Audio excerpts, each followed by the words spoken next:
Morning, Dawn. Good morning, Mark. You all right? Good. Yeah, I'm fine. Yeah. Um, I don't know where to start. Oh. I do know where to start. Um, just been watching Terry Waite and John McCarthy. Know those two people? Yes, Yeah, don't appreciate it, but Terry Waite was in isolation like 5 years, held I by. know, I Yeah, know. yeah. And John McCarthy was explaining that. Well, they were both explaining what that got them through it. And of course, I'm not saying we're in a similar situation, but it was interesting what John McCarthy was saying, that how his circumstances were so different from Terry Waite because he was in captivity with others, and even though they didn't know whether they were going to live or die day by day for a number of years, at least he had others to share that experience with. And yeah, I thought it was a very interesting point. So I thank you for sharing being in captivity with me. Oh, well, you can always have a hug, which is something that if you fear for your life and you're with others, you can't, can you? Yeah, So, at least you're with your loved ones, aren't you? or most of Or them. some of them. Some of them. Yeah, um, All of them, though. yeah, and Terry Waite was saying how it sounds terrible, doesn't it? He was allowed to go to the toilet once a day, and there was a little window, and it was blocked up with cardboard most days, but 1 or 2 days the cardboard wasn't there, and he looked outside, and one day he saw a girl carrying some flowers past, and he's always remembered it because it struck home. It was those sorts of things that he missed. Incredible, really. The first thing he did when he got home was go to a bookshop because he I know. missed books. I know, it does feel a bit like that in the sense that you can't do anything that you normally do. You have to think quite hard about, no, I can't get in the car, no, I can't do that. And then I have to sort of like, if I want to go to the shop, I have to say to you, can you walk Oscar and things like that. So, and then he'll only have one walk that day. So it is difficult, but I mean, if you think about it a little, you can manage. Yeah. And I've from my point of view, I think I was thinking like the Prime Minister. I said, oh, they'll have to clean his flat before he goes back in. Really sort of clean it, not just sort of like a bit like the school. So it needs 2 or 3 days to sort of like, without him sort of occupying it, etc. Because this is the only way to kill the virus. Because if you leave it on a surface, you can start spreading it again. I'm worried about China. I mean, they say that their cases are imported, but how do they know that?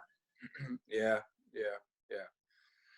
Well, we'll get on to current situation and some views on it shortly. But again, let's start with some feedback and fair play. We've got some hardcore core feedbackers out there. There's a bit of concern going on about the fact you move to Switzerland in a few years' time on your own without me. No, someone just said that they love the idea that you didn't have to come. It is personal choice. I'm sure we'll mash it out and we'll agree on where we want to live. Well, And, you've had another offer. what do you mean I've had another offer? No, don't get your hopes up. Not that sort of offer. No, this is for your nursing home care. Oh, right, okay. Cuba and Canada, you get a lot more for your pound out in British Columbia than you would in Switzerland, and the scenery is just as good. So yeah, he's top man this on feedback because he's not just replied on that one. He's watched the whole series of Ozark, all 3 series, 30 episodes. He's also come up with an inappropriate. Oh no, it's for your funeral actually. Yeah, inappropriate song for your funeral, which is Yeah. always look on the bright side of life. See, that's the sort of thing I'd like at my funeral. So nothing is sort of like bod. Oh dear, yeah. You'll be in tears looking on the bright side, singing away. It'll be fine. It'll be Yeah, fine. It's what yeah. I want. I Um, don't want people to be morbid. Go no. on, get on with the next one. Steve Fury's cracking on through Ozark as well, and he came up with an inappropriate. Oh no, it wasn't him. Inappropriate song. It was Andy Poppleton, "Highway to Hell" by AC/DC. I mean, we shouldn't really. I might play that at yours. I mean, I must admit, both these made me laugh, and you shouldn't really. Oh, it's funny. It's funny. I don't. That's the sort of thing you need. Come on, let's get some humour in this. And Grazia, bless her, came up with "Staying Alive." That's appropriate for now, not the funeral. Yeah. See, I've always. It's a bit sick, and it doesn't apply to me personally, but I'm thinking about some funerals. There's a 1977 single by a guy called Joe Tex. It's called "I Ain't Gonna Bump No Big Fat Woman," and I'll just let her recover from that one.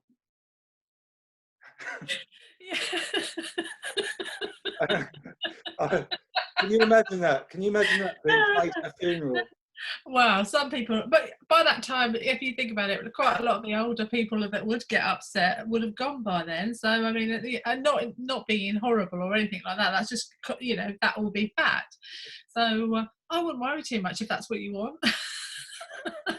No, I don't want it. No, I don't want it.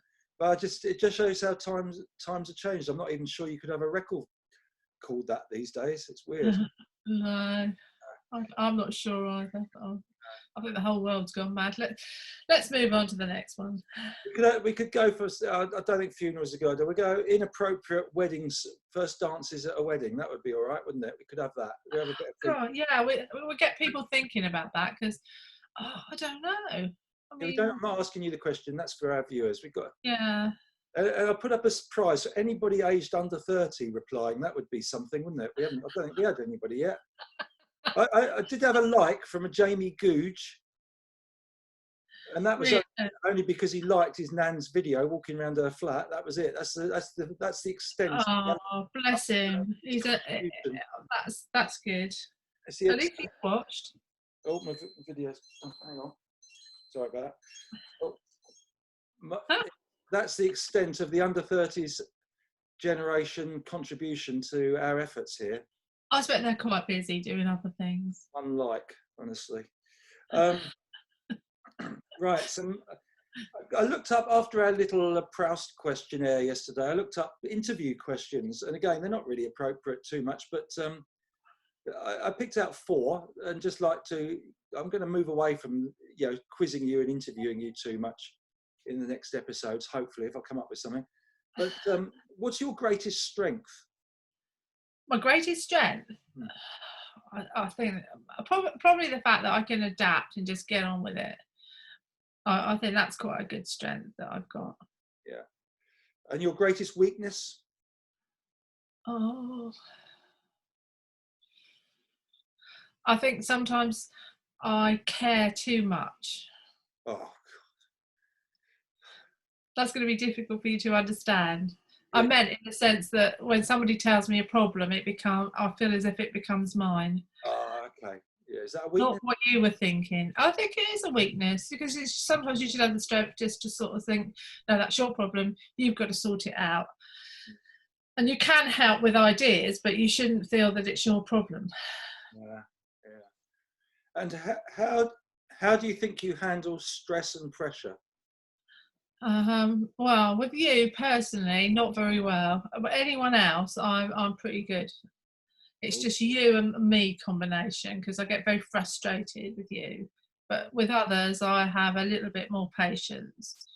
Yeah, thank you. And why should we hire you? I am not a worker. You've got a flipping cheek. And that is all I'm saying to that one. Oh. You haven't got an answer to that then? No? No, well, it's not appropriate. I don't work for you. Okay, now the big questions coming up. This is the final section. I thought after, what's this, episode 22, isn't it? 14th of April. Yes, 22. Tuesday. I I mean, thought, if we get to 30, I think we're discontinuous. really? Oh. Well, you keep quizzing me. It's not, No, you I know, won't quiz having a you. conversation is fine, but being quizzed constantly, having to think why is it someone should hire you is not appropriate. No, well, you can produce the one of the episodes coming up. Yeah, so if we're what, a month into this, really, you know, since we really did start to, you know, take very. Lockdown, yeah. And I thought I'd ask you, just as a marker for when people look back at this in months and years to come, when do you think we will be allowed out again freely? Well, I don't feel as if I haven't been allowed out because I go out and I do the shopping, etc. You probably feel more restrictions than I do, but to be quite honest with you, I think it's going to be at least another couple of weeks, and then I think it'll be slowly. A couple of things are being introduced and things like that. Italy have just started letting people go back. Spain has started letting people going back. They're a week or a couple of weeks ahead of us. So I can see that happening. But I mean, I can imagine the uproar in the press and the media if, for instance, you let one person go, but why aren't you doing this? Why aren't you doing that? And it's constant badgering by the media. So they've got to get it right. They need time to think about it, I'm afraid. And when would you think we'd be allowed back as a sports club, in our case, an athletics club? Oh, a difficult one. I think it's going to have to be when it's literally, you know, no new cases and the virus is under control. Because if you think about it, it's like 150 people, and if we don't know, and also the testing, if we don't know someone's got it, that means that 150 people can be affected. They go home and then it just goes on, and then you've got it back again, haven't you? So I think you've got to be really careful and realistic about it. I personally, I wouldn't want to risk it and take the chance as soon as they lift some restrictions, etc. I mean, going back to the supermarket, seeing fuller shelves would be quite nice. I mean, there is food, don't get me wrong, but it's not like we're used to because we haven't got the open, you know, trading going on, etc. So outside in the real world, a lot has been affected. So I think it's going to take a little while to get back. And I can't see it sort of like ever been sort of like to the extent that we knew before. I'm not sure that you're going to get 70,000 people in a football stadium, for instance, because the risk is so high. And if we haven't killed this virus completely and a vaccine takes 18 months, it's going to be that long before you can feel happy about doing it. And safeguarding people's health has to come first, surely. So what you're saying, go and have a stab. Well, I personally don't think you're going to be back before September time doing things like. I think you'll be just in time for the cross country season, but I think you can say goodbye to the track season this year. And so the first sporting fixture you might officiate at might be September. I mean, it doesn't matter. It's only a guess, just to look back on in the future. Yeah, I mean, if we get back in August, I'd take that. But I mean, I suspect it's going to be September, and that would mean that it'd be cross country. That'd be the first fixture I ever go to as an official or a helper or you know, whatever. And finally, you ready for this? Yeah. How should the Premier League be resolved? Well, you know my views on football. Personally, I do think it's a bit tough on everybody saying it's the end of the season, but I'm afraid it is going to be the end of the season. But if it's the end of the season, I mean, it's the people who are in relegation spots that don't have the chance to get out, but they're all in the same spot, aren't they? So, I mean, perhaps the answer is just to scrap this year and start again. I don't know. Oh, right. That's where we would differ, I think. But What would you do then? oh, I think you have to finish the matches for this season whenever you get going again, and replan the next season somehow. But supposing, like in August, the new season starts. Well, you wouldn't start the new season in August. What you could do. Somewhere along the line, the actual, the matches and being fair to everybody else, it's not realistic to think, okay, if we start in September, we finish this, we finish how many games, and then all the other games, etc., to go on. I just can't see how you could do it. You could have half a season as the following season, depending on the timing. You could have maybe everyone plays. People in the lower, the more sort of like people who sort of like at the lower half of the Premiership won't like that. They won't vote for that, will they? Why not? Because it would affect them. Because it gives them a window. It gives them less chance of actually getting out of that relegation zone, doesn't it? If you're playing less matches. No.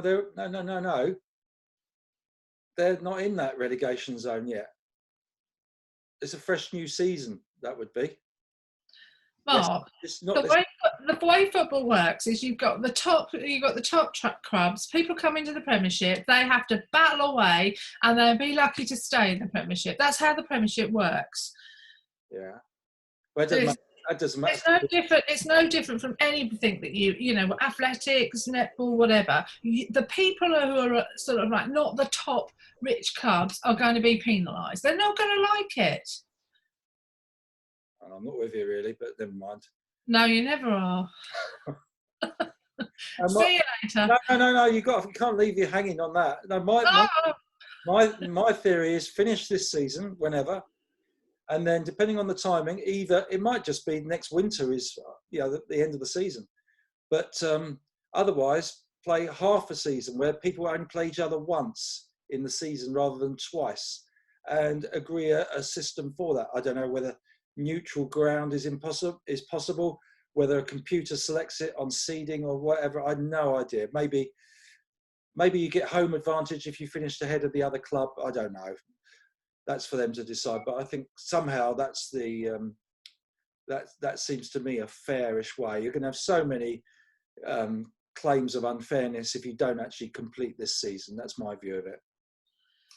But, well, I think you've got to be realistic that, nobody asked for coronavirus to happen, did they? So at the end of the day, it has. So you've either going to say, right, okay, let's start the new season with the advantages that we have.